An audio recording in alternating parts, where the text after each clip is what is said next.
And what if you discovered that there is a secret lost for centuries, capable of restoring your energy, your vitality, and your confidence?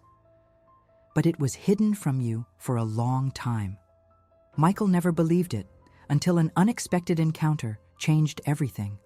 What he discovered challenges everything modern science has led us to believe. What if I told you that you can reclaim what you've lost, but you need to act fast before it's too late? Time is running out. But what if there's still a chance? Pay close attention. Michael used to be a strong man, but lately, something inside him seemed to be fading. Mornings were always a challenge. His body felt heavy, as if bound by invisible chains. The simple act of getting out of bed felt like a battle. At the breakfast table, Sarah looked at him in silence. She never complained, never said anything, but Michael could see it in her eyes. Worry. He looked away. That afternoon, he met his friends at the cafe as he always did, but this time, the conversation felt more personal. "I think we're getting too old for certain things," one of them commented, laughing. The others laughed along. But something about that phrase stuck in Michael's mind. Back home, he stood in front of the mirror. He stared at himself. Was this it? Was this how his life would continue from now on? He closed his eyes and whispered to himself, "I need to do something." And that decision would change everything. Michael read about a place, a lost village where men seemed to defy time. It wasn't a legend, it was real. When he arrived there, the first thing he noticed was the energy of the people. Men in their 70s walked with agility, carrying heavy bags, smiling, living. And that's where he saw that man. Impeccable posture, bright eyes, firm skin. He looked no older than 45. "Excuse me for asking, but how old are you?" The man smiled. 75. Michael swallowed hard. "That's impossible." The man extended his hand. "Dr. James, I used to be a doctor until I realized modern medicine ignores what truly matters."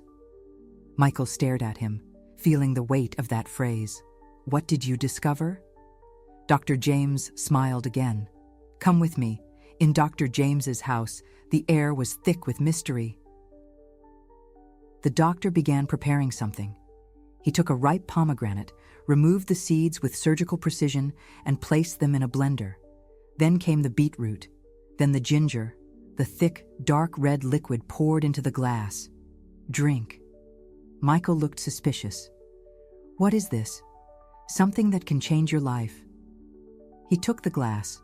He felt the strong smell, the earthy taste, the warmth that flowed down his throat.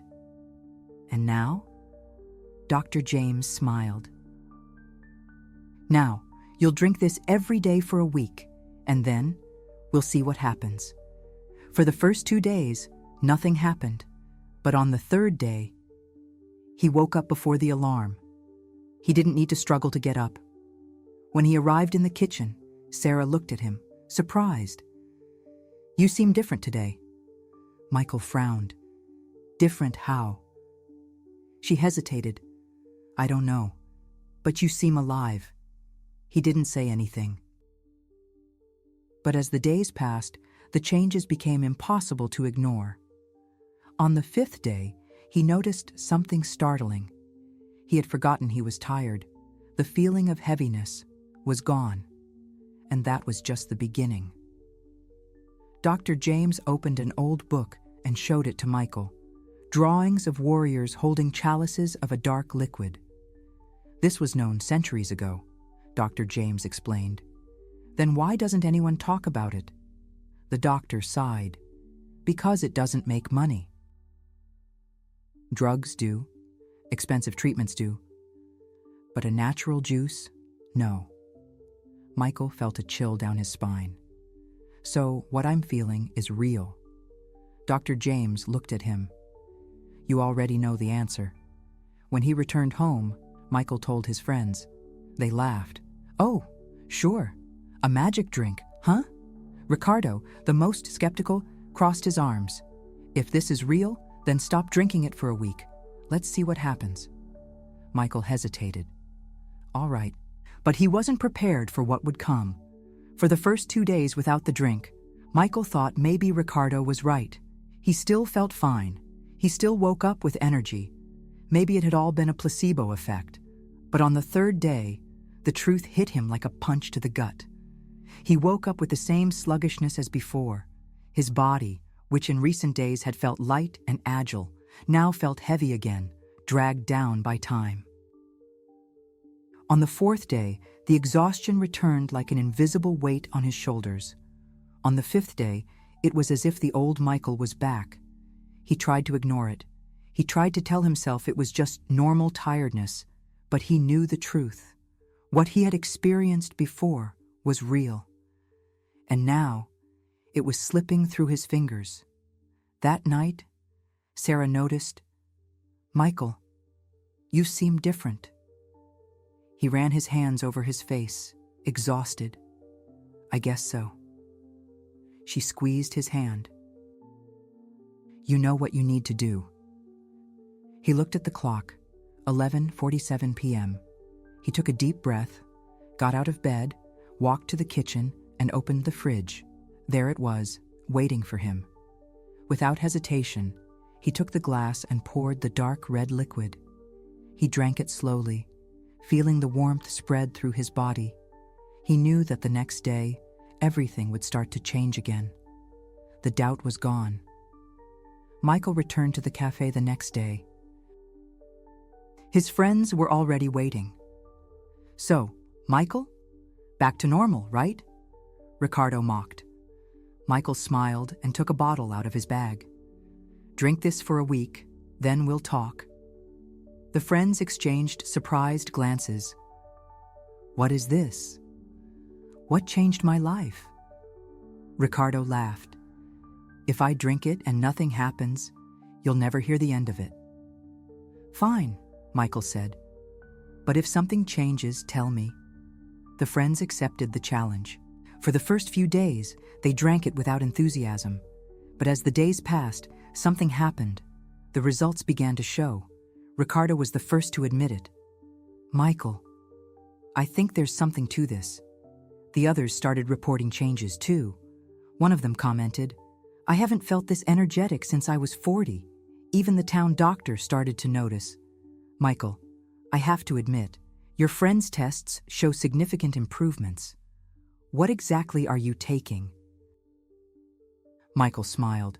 "Just what nature has always given us." The news spread quickly. Men who had once resigned themselves to aging began asking about the drink. Even the most skeptical started trying it. And, one by one, they realized the same thing. Dr. Richardson, the local doctor, began investigating the ingredients. "Michael, do you have any idea what this means?" the doctor asked. Michael smiled. "It means we've spent too long ignoring what's always been right in front of us." Michael climbed the hill where it all began. He looked at the sunset, feeling a kind of peace he hadn't felt in years. Dr. James appeared beside him. "You understand now, don't you?" Michael nodded. "The secret was always here." The doctor smiled. "It was never a secret, Michael. People just forgot." Michael took a deep breath. He knew what he needed to do. It was time to spread this knowledge. He wasn't just rediscovering his energy, he was helping others do the same, because, in the end, it wasn't about turning back time, it was about living better the time that remained, and he would do it, one glass at a time. Weeks passed. What started as a simple personal change became something much bigger, a movement, a quiet revolution. Men of different ages began trying the drink, and the reports were always the same. "I haven't felt this energy in years." Michael watched the messages flood his phone. Some were from old friends, others from complete strangers, people who were in the same place he had been, trapped in the illusion that time was a definitive sentence. Sarah was by his side, watching him with pride. "You've done something incredible, Michael." He held her hand, feeling the warmth of her presence. I just refused to accept that life was over for me. The phone rang. Michael looked at the screen. Unknown number. He answered, a hesitant voice on the other end. Michael, I heard about what you're doing. How do I start? Michael closed his eyes for a second, took a deep breath, smiled. He knew exactly what to say. It all starts with a choice. Are you ready to change your story?